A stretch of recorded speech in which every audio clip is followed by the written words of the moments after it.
నేను కొణిదెల పవన్ కళ్యాణ్ అనే నేను శాసనం ద్వారా నిర్మితమైన భారత రాజ్యాంగం పట్ల నిజమైన విశ్వాసం విధేయత చూపుతానని భారతదేశ సార్వభౌమాధికారాన్ని సమగ్రతని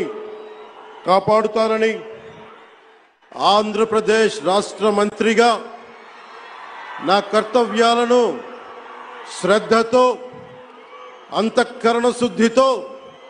నిర్వహిస్తానని భయం గాని పక్షపాతం గాని రాగద్వేషాలు గాని లేకుండా రాజ్యాంగ